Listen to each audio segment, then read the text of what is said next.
அங்கே ஒரு மரகத லிங்கம் இருக்குது. மரகத லிங்கம் எங்கிருந்து வந்தது அப்படின்னு சொன்னால் வைகுந்தத்திலிருந்து வந்தது. தேவேந்திரனுக்கு அசுரகுல தலைவன் நோட்டீஸ் விடுறான். வாங்கி படித்து பார்த்துட்டு இவன் டென்ஷனாக உட்காந்துட்டான்.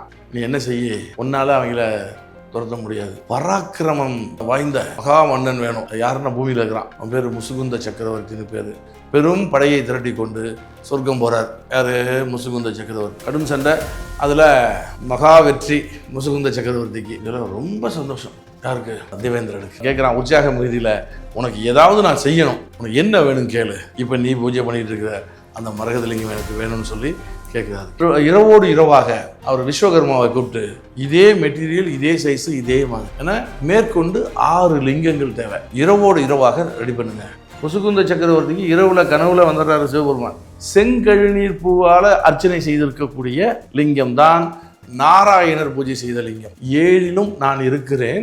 அந்த நாராயணர் பூஜை செய்த அந்த லிங்கத்தில் என்னுடன் சேர்ந்து நாராயணரும் இருக்கிறார். சுகமே சொல்க நேயர்களுக்கு அன்பு வணக்கம். நம்ம இன்று பார்க்க போற விஷயம் திருவாரூர் தியாகராஜ சுவாமி கோயிலை பற்றி, அந்த சிறப்புகளை பற்றி. பலருக்கு இந்த உண்மை தெரிவதில்லை. இதை எப்படி சொல்றதுன்னா வரலாறு அப்படின்னு கூட சொல்லலாம்.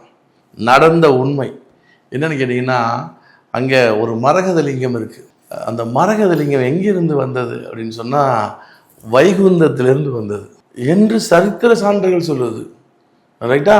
இங்கே நம்ம திருவாரூரை தலைநகரமாக கொண்டு ஆண்ட ஒரு சோழ மன்னன் யாருன்னா, மகனை தேர்கால இட்டு கொன்றானே, ஆராய்ச்சி பண்ணி அடித்த பசுக்காக, மனுநீதி சோழன். அவனுக்கு முன்னாடி யுகாதி காலத்துக்கு முன்னாடி வாழ்ந்த ஒரு ராஜா பேரரசனாக திருவாரூரை தலைநகராக கொண்டு பேரரசனாக வாழ்ந்திருக்கிறான். அவன் பேர் முசுகுந்த சக்கரவர்த்தி. அந்த முசுகுந்த சக்கரவர்த்தி முதல் பிறவியில ஒரு குரங்காக பிறந்து ஒரு சிவராத்திரி முழுமைக்கும் இலைய பறிச்சு கீழே இருந்த சிவபெருமான் மீது போட்டு அவரை அங்கிருந்து சூன்னு விரட்டுவதற்காக அந்த இலையை பறிச்சு போட்டதாக ஒரு ஐதீகம். அது அன்று இரவு முழுமையாக சிவராத்திரி அன்று போட்டதுனால பொழுது விடியும் பொழுது அவன் சிவன் வரம் கொடுத்துட்டு போகிறாரு. அடுத்த பிறவியில் நீ மகா வல்லமை பொருந்திய ஒரு மகாராஜாவாக நீ வாழ்வாய், பிறப்படுத்து சிறப்புற ஆட்சி நடத்துவ, சென்ற இடமெல்லாம் வெற்றி ஈட்டுவாய் அப்படின்னு சொல்லி அவருக்கு ஆசீர்வாதம் கொடுத்துட்டு அந்த வரத்தை கொடுத்துட்டு போகிறாரு. அப்போது சிவன் பார்வதி 2 பேரும் சேர்ந்து அந்த வரத்தை கொடுக்குறாங்க. அப்போது முசுகுந்த சக்கரவர்த்தி கேட்குறான், அம்மையப்பா, நான் ராஜாவாக பிறந்தா நான் உங்கள் 2 பேரையும் நேராக தரிசிச்சோன்னே எனக்கு தன்னிலை புரிஞ்சு போச்சு, நான் யாருங்கிறது புரிஞ்சு போச்சு. அப்போது இந்த உலக வாழ்க்கை என்னென்னு புரிஞ்சு போச்சு. முக்தி மோட்சகதி ஒன்று தான் நிரந்தர தீர்வு, உங்களுடைய காலடி திருவடி பாதம் தான் எனக்கு நிரந்தர தீர்வுங்கிறதெல்லாம் புரிஞ்சு போச்சு. அதுக்கு இடையில ஒரு பிறவி கொடுத்து மீண்டும் இதே பூமியில் என்னை வாழ சொல்கிறீங்க. நான் ராஜாவாக இருந்து ஏதேனும் அகம்பாவத்தில் பாவங்களை செய்து விட்டால் நான் உங்கள் காலடிக்கு வர்றதுக்கு தாமதமாகும். அதனால் நான் இந்த குரங்காக இருந்து உங்களுக்கு சிவராத்திரி முழுமையாக அர்ச்சனை செய்து நான் இந்த பேரு பெற்றேன் அடுத்த பிறவியிலங்கிற ஞாபகம் எனக்கு வேணும். நான் பேரழகனாக இருந்தேன்னா எனக்கு கர்வம் அதிகமாயிடும்.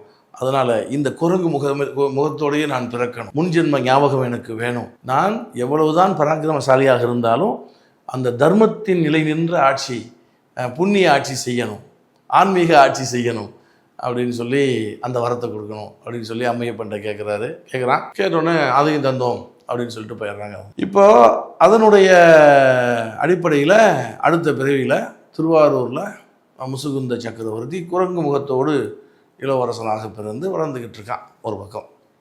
இப்போது அங்கே மேலே என்ன நடக்குது அப்படின்னு சொன்னால், சிவனுடைய பரிபூர்ண அருளை பெற்ற, சிவசக்தியினுடைய பரிபூர்ண அருளை பெற்ற இந்த முசுகுந்த சக்கரவர்த்திக்கு மேலும் பெருமை சேர்க்க வேண்டும் என்று நாரதர் எண்ணுகிறார்.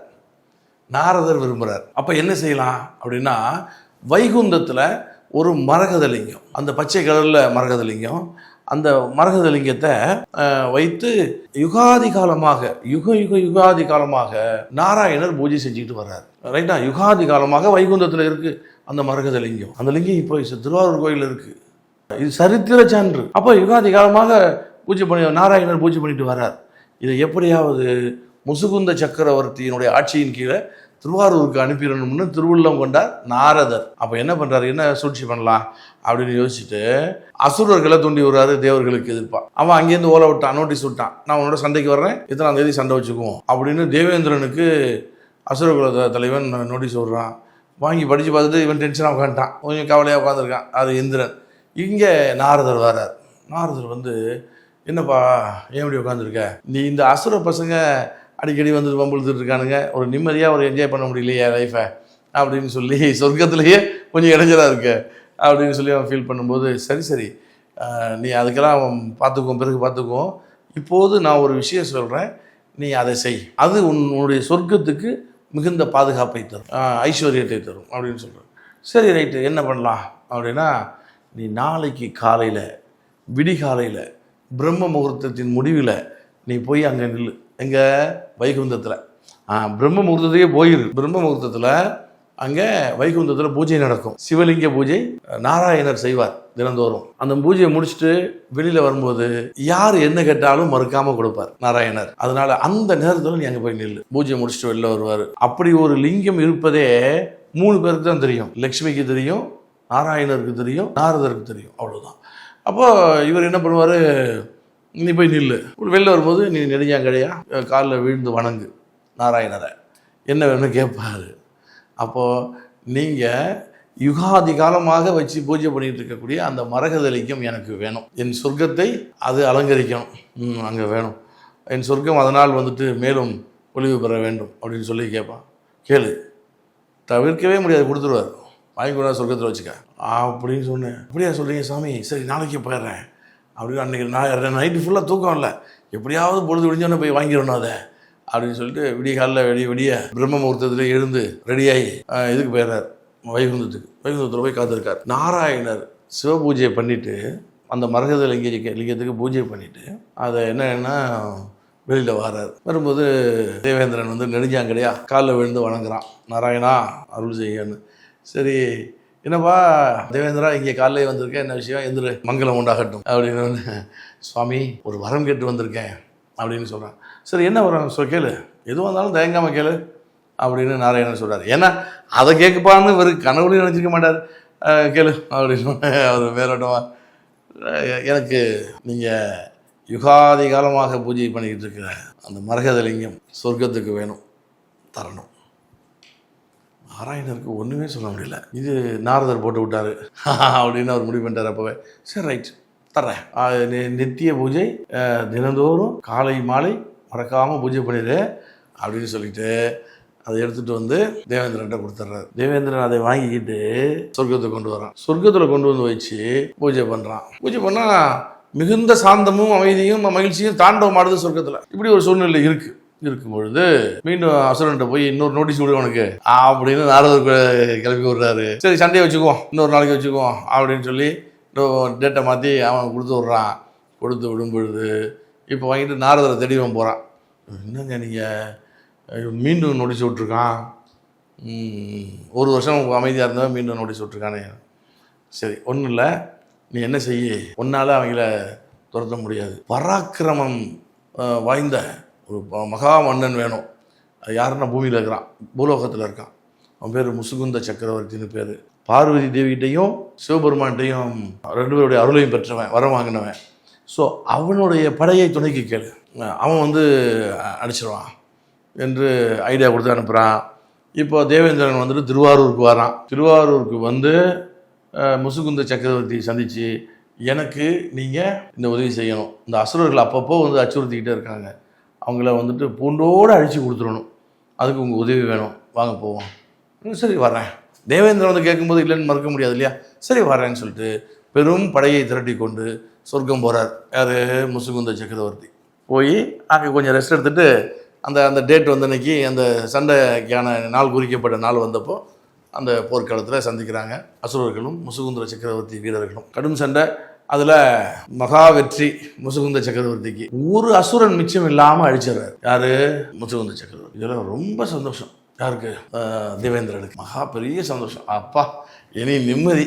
ரைட், கட்டி பிடிச்சி சந்தோஷப்பட்டு வாங்க போவோம். சரி. இவர் அவசரமாக அங்கேருந்து வர்றாரு. வந்து ஃபேஸ் வாஷ் பண்ணிட்டு திரும்ப வந்துட்டு இவனை பார்க்குறாரு. யாரை? தேவேந்திரனை.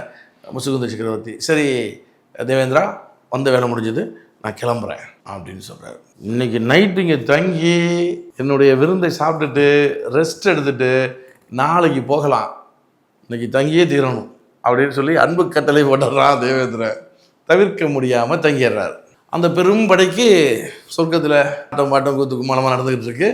இப்போ இந்த சமயத்தில் நாரதர் முசுகுந்த சக்கரவர்த்தியை தனியாக சந்திக்கிறார். முசுகுந்த சக்கரவர்த்தி, வருக நாரதரே, உட்காருங்க, என்ன விஷயம், வாங்க, நீ வந்த வேலையை சிறப்பாக முடிச்ச, சந்தோஷம். இப்போ நீ நாளைக்கு போகும்போது உனக்கு ஏதாவது வேணுமா அப்படின்னு கேட்பான். யார்?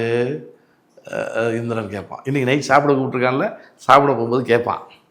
கேட்கும்போது சொல்லிடு, நீ வைத்து பூஜை பண்ணிட்டு வரக்கூடிய ஏற்கனவே வைகுந்தத்தில் நாராயணர் பூஜித்த அந்த அவரிடமிருந்து வாங்கிட்டு வந்து நீ பூஜை பண்ணிட்டு இருக்கக்கூடிய இந்த மரகத லிங்கம் எனக்கு வேணும், நான் கொண்டு போய் பூஜை பண்ணிக்கிறேன் என்று தேவேந்திரனை பார்த்து கேட்டால் இல்லைன்னு மறுக்க முடியாது. ஏன்னா நீ பெரிய விஷயம் பண்ணி கொடுத்துருக்க, பார்த்துக்கலாம் அப்படின்னு சொல்லிடுறாரு. சரி கேட்டுருவோம்னு சொல்லிட்டு சாப்பிட போகிறாரு. இப்போது நாரதர் போயிடுறாரு. இப்போ தேவேந்திரனுடைய சபைக்கு முசுகுந்த சக்கரவர்த்தி போகிறாரு. அங்கே விருந்து நடக்குது. விருந்தில் சாப்பிட்டுட்டு இருக்கும்போது தேவேந்திரன் சொல்கிறான், என் நண்பா முசுகுந்த சக்கரவர்த்தி, நீ சாப்பிட்டுட்டு கிளம்புறதாக தான் உத்தேசம். நீ சாப்பிட்டுட்டு கிளம்ப போறியா? உன்னை பிரியவே முடியல என்னால், அதனால் மெதுவாக சாப்பிடு அப்படின்னு சொல்லி 2 பேரும் சாப்பிட்டுட்டு இருக்காங்க. அப்போ கேட்குறான் உற்சாக மிகுதியில், உனக்கு ஏதாவது நான் செய்யணும், உனக்கு என்ன வேணும் கேளு என்று இவன் கேட்குறான். யார்? இந்திரன் கேட்குறான். கேட்கும்போது முசுகுந்த சக்கரவர்த்தி சொல்கிறாரு, அந்த மரகதலிங்கம் நாராயணர் பூஜை பண்ணது, இப்போ நீ பூஜை பண்ணிகிட்டு இருக்கிற அந்த மரகதலிங்கம் எனக்கு வேணும்னு சொல்லி கேட்குறாரு. கேட்டோடனே இவன் அசந்துடுறான். நாரதர் இங்கேயும் போட்டு விட்டார். ரைட், சரி. ஆனால் ஒன்றுமே சொல்லலை, தர்றேன்னு சொல்லலை, மாட்டேன்னு சொல்லலை. இப்போ என்ன சொல்கிறான், எனக்காக ஒரு விஷயம் பண்ணு, நீ சாப்பிட்டுட்டு உடனே போகிறதாக நீ பிளான் வச்சுருக்க, உடனே போக வேண்டாம், நாளைக்கு காலையில் நான் பூஜை பண்ணிடுறேன், நான் பூஜை பண்ணி முடித்த கையோடு நீ எடுத்துகிட்டு போகலாம், இன்று இரவு இங்கேயே தங்கு அப்படின்னு சொல்லிடுறான். சரி தங்குறேன்னு சொல்லிட்டு தங்கிடுறாரு. இப்போ அன்று இரவோடு இரவாக அந்த தேவதச்சன் அவர் விஸ்வகர்மாவை கூப்பிட்டு, இதே மெட்டீரியல், இதே சைஸு, இதே மாதிரி, ஏன்னா மேற்கொண்டு 6 லிங்கங்கள் தேவை, இரவோடு இரவாக ரெடி பண்ணுங்க அப்படின்னு சொன்னான். விஸ்வகர்மா என்ன பண்ணுறாரு, ராத்திரி பூரா கண் விழித்து மேற்கொண்டு அந்த மரகத கல்லை எடுத்துகிட்டு வந்து 6 லிங்கங்களை ஒரே மாதிரி செஞ்சிட்றாரு. செஞ்சு அடுத்த நாள் காலையிலே பூஜை பண்ணும்போது 6 லிங்கங்கள் சேர்ந்து இது ஒன்றையும் சேர்ந்து மொத்தம் 7 லிங்கம். 7 லிங்கத்துக்கும் பூஜை நடந்திருக்கு. எது நாராயணர் பூஜை பண்ண லிங்கம்ங்கிறது தெரியல, 7 லிங்கமும் பூஜை பண்ணியிருக்கு. ரைட். இப்போ முசுகுந்த சக்கரவர்த்திக்கு இரவில் கனவுல வந்துடுறாரு சிவபெருமான். செங்கழுநீர் பூவில் ஒவ்வொரு லிங்கத்துக்கும் ஒவ்வொரு பூ வச்சு, ஒவ்வொரு விதமான பூவை வச்சு அர்ச்சனை பண்ணி பூஜை பண்ணியிருக்கு. செங்கழுநீர் பூவால் அர்ச்சனை செய்திருக்கக்கூடிய லிங்கம்தான் நாராயணர் பூஜை செய்த லிங்கம். 7லும் நான் இருக்கிறேன், அந்த நாராயணர் பூஜை செய்த அந்த லிங்கத்தில் என்னுடன் சேர்ந்து நாராயணரும் இருக்கிறார் அப்படின்னு அதில் செங்கழுநீர் பூ இருக்குது அப்படின்னு சொல்லி இரவு சிவபெருமான் கனவுல காமிச்சு கொடுத்துட்றாரு. பொழுது விடிஞ்சோடனே போய் தேவேந்திரன்ட்ட விடைபெற போகிறாரு. அவன் சாமி கும்பிட்டு வெளில வரான், பூஜை பண்ணிட்டு வெளில வரான். நான் கிளம்புறேன். சரி, நீங்கள் கேட்ட லிங்கம் இங்கே தான் இருக்குது, இந்த 7ல் ஒன்றாக இருக்குது, நீங்கள் உனக்கு எது வேணுமோ எடுத்துகிட்டு போப்பா அப்படின்னு சொல்லி ஏதாவது ஒன்று எடுத்துகிட்டு போட்டோம், நாராயணர் பூஜை பண்ணது சொர்க்கத்திலேயே இருக்கட்டும் என்று. ஏன்னா அது அங்கே வைகுந்தத்துலேருந்து வந்தது, சாதாரண விஷயம் இல்லை, அது சொர்க்கத்தில் இருக்கட்டும் என்று அவன் முடிவு பண்ணி ஏதாவது ஒன்று எடுத்துகிட்டு போங்க அப்படின்னு சொல்லும் பொழுது நேராக செங்கழுநீர் பூ இருந்த லிங்கத்தை போய் இவர் எடுக்கிறார். நாராயணர் பூஜை பண்ணதே இவர் எடுத்துட்டாரு அப்படின்னு சொல்லிட்டு மேற்கொண்டு உள்ள 6 லிங்கங்களையும் சேர்த்து 7 லிங்கத்தையும் இன்னைக்கு பூலகத்துக்கே கொண்டு போ என்று சொல்லி தேவேந்திரன் கொடுத்து விட்டான். கொண்டு வந்துடுறாரு. கொண்டு வந்து இந்த திருநாகேஸ்வரம், திருநள்ளாறு, அப்புறம் திருநாகை, நாகப்பட்டினம் என்று திருன்னு அவங்க சுற்றிட்டு வரோம், திருவாரூரை சுற்றி.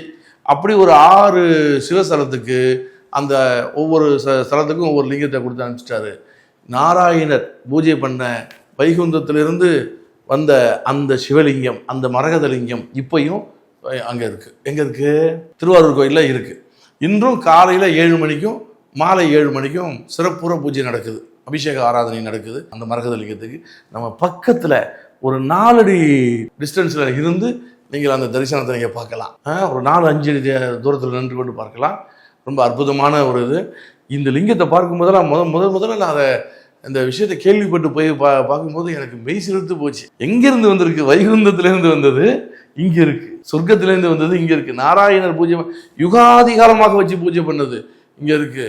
சிவனும் நாராயணரும் சேர்ந்து அருள் புரிகிறாங்க. அப்படிப்பட்ட ஒரு அற்புதமான அருளை வழங்கக்கூடிய அந்த சிவலிங்க தரிசனம் அங்கே ஒவ்வொரு நாளும் காலையில் ஒரு 7 மணிக்கு, ஈவினிங் 7 மணிக்கு அந்த அபிஷேகம் திருவாரூர் தியாகராஜ சுவாமி சன்னதியில் நடக்குது.